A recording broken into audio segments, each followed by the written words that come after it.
What is going on, peasants? My name is JB, and I am back here today with some patch notes for the new Pokemon Unite Anniversary update. They're out on the game right now. You can go check them out for yourself. But I do believe the update doesn't actually go live until 2 a.m. Central Time, which is midnight PST and 3 a.m. EST. So it's gonna be a little bit while longer, but I will be live on Twitch during those degenerate hours, playing the game, checking out the new patch, trying out Glaceon.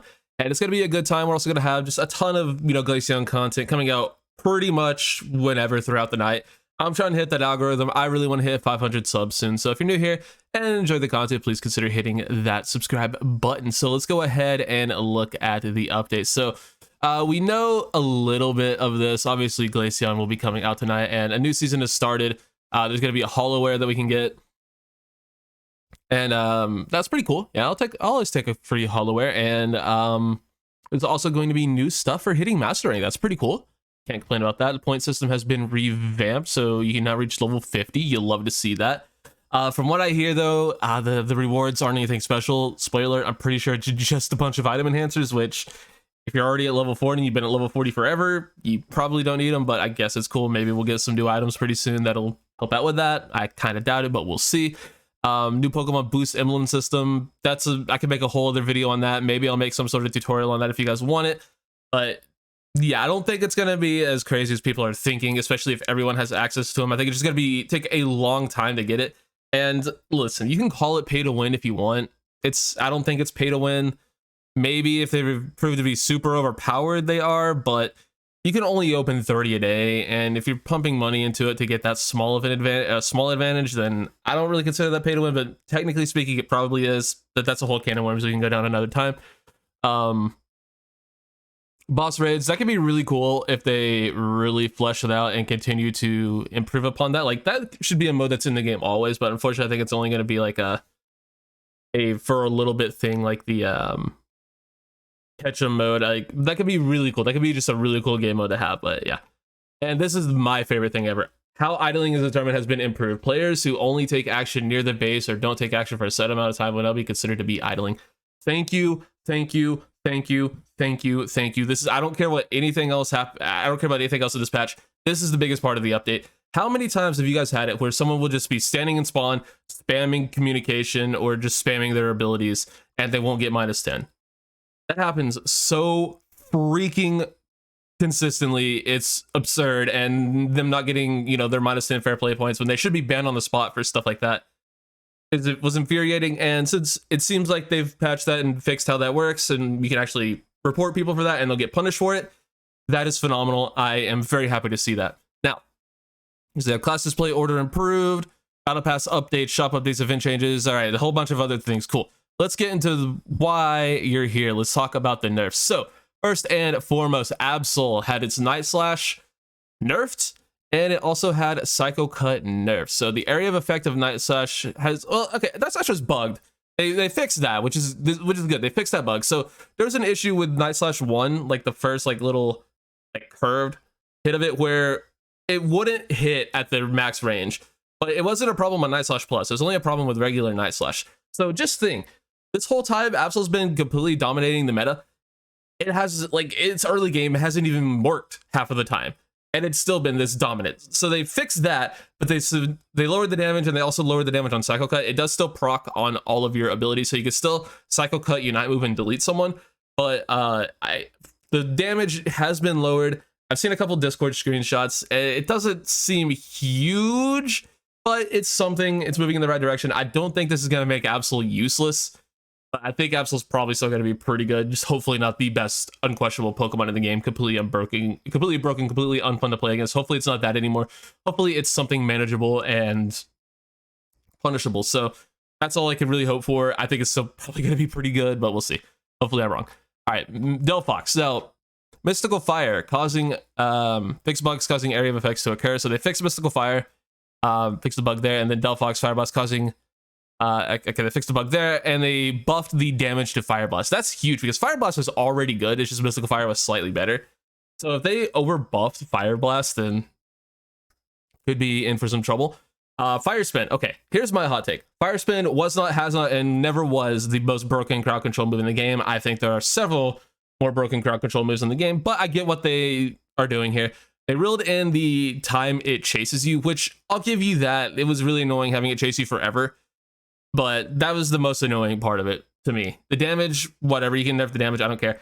I'm just glad they didn't completely neuter like the crowd control of it, because it was not the issue. Like the spinning, like the actual spin of Fire Blast was never the issue, or Fire Spin, excuse me. That was never the issue. There are a million stuns more egregious in this game, but you know, nerfing it a little bit, that's fine. I'm cool with you nerfing the time it chases you and the damage. Like that's fine. As long as you don't neuter the crowd control, because people were complaining about that, that's absurd. It's nowhere near the worst stun in the game. All right, Flame Charge. The following has been adjusted for the news. So the range on Flame Charge has been increased. And I'm curious if that means the range that you can dash with it, or the range that the little charges will jump off of you. Because they're I'm not sure how it works, as I've literally used Flame Charge like twice ever, because Fire Spin is just so good. It is really good, don't get me wrong. It's just not broken. That was my take. So I'm curious if it means like the range of your dash, or the range of like the little poofs of fire that jump off of you, like they now have like a bigger radius on them. Well, who knows? We'll find out. But I'm satisfied with these Delphox changes. Also, I believe they got rid of the crits on the just on it in general. I believe it no longer crits, which is cool, I guess. I mean, crit build was fun, but now it feels like more of a pure special attacker, although Glaceon can allegedly crit with its one of its builds, so not really sure why you get rid of on Delphox just to bring in another critical hit special attacker. I don't think crits were a bad part of this build, but whatever. Pokemon rather. All right, moving on. Blissey Safeguard, cooldown lengthen. That's fine, I guess. Like, you sure lengthen the cooldown on Safeguard. This is the one I'm actually. They also weakened the shield effect. I wonder what that means. I mean, I'm sure you can still get people out of like freezes and stuff like that, and still like basically full heal an opponent or a teammate. But probably just means like you get less of an overall shield from it. Like your shield just is less HP. That's probably what that means. And then Egg Bomb. This is the one I am very excited to see nerfed. Damage dealt to opposing Pokemon decreased. That's really good. But the duration of effects on opposing Pokemon decreased. Thank you, Lord Jesus. Egg Bomb stuns were ridiculous. Egg Bomb stuns were one of the worst stuns in the game. Far worse than Fire Spin.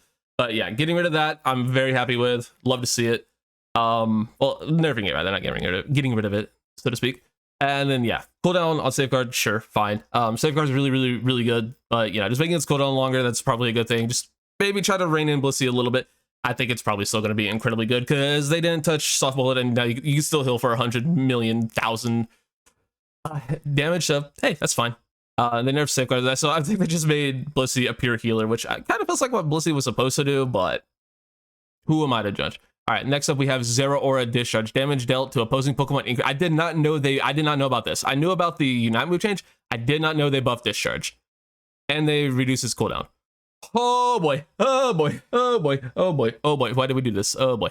All right, and then they did, of course, lower its Unite move, so you get its Unite move at level 9. So that's pretty good. I'm just glad they didn't lower everything to 5, 7, 9 right out the gate. Because, man, this Pokemon would have been a freaking problem if they did do that.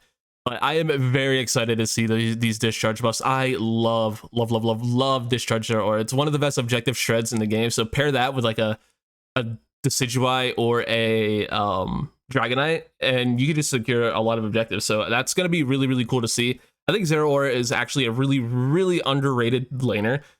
Specifically in top lane. Obviously, it's a lot squishier than your typical top laners like your Lucario, your Serena, and the like, which Serena didn't get touched in this patch, by the way, so Serena's still gonna freaking dominate, which is good and bad. I love playing Serena, but my god, is that Pokemon just incredibly oppressive in my opinion. But yeah, ZERAORA really strong, and I think we might be entering into a little bit of a ZERAORA meta. I'm perfectly okay with that. And then last up, I believe, yep, we have azumarill. So it raised its HP, that's a fine buff, and then they buffed its early game. Yes, this is what Azumarill needed. Marill was one of the worst Pokemon in the game, and they buff Bubble, which is huge. Just making this Pokemon's early game better. Tackle is pretty good. Tackle, like, just on anything is a good secure move. Like, every tackle in the game is good, but buffing Bubble is great. I love that. That is good to see. Just making this Pokemon's early game any sort of better is a great thing, so that's awesome. Problem is, I feel like we're getting pretty close to reaching overbuffed territory with Azumarill, because they've been buffing it the last couple of patches. Now, Play Rough's cooldown has been reduced, And from what I've seen on the test server, it is pretty much 100% uptime. So player off basically gives you a huge movement speed buff, so you can just chase people down and you pretty much have it up all the time. So it's a really low cooldown. I believe it's a 1.5 second cooldown reduction for both of these moves, including Aquatail. So yeah, this is gonna be pretty good. And then the damage dealt to opposing Pokemon has been increased on Aquatail, and the HP restoration increased. So Aquatail just got a little bit better, just got a better sustain build. So Azumarill looking pretty damn good. I still don't think it's gonna compete with Machamp, Serena, or Lucario, but we're getting there. I don't know if I wanted to compete with those Pokemon because those might be the 3 best Pokemon in the game at the moment, aside from Hoopa. Notwithstanding, you know, Absol still being broken, or Blissey still being really good, or Zeraora maybe being overpowered now. But all-arounders are incredible right now. So Azumarill getting a little bit better. Maybe that's a good thing for it, but it may not be a good thing for the rest of the roles in the rest of the game. We'll see. But yeah, here's the patch. A pretty significant patch. Not a ton, but a lot of the Pokemon that did get adjusted were pretty meta-defining. Obviously, we have Absol and Delphox, who were hugely picked and arguably broken. Absol, of course, completely broken. And then they've done some things that we've been wanting them to do for a long time. You know, making Azumarill better, making Zeraora better.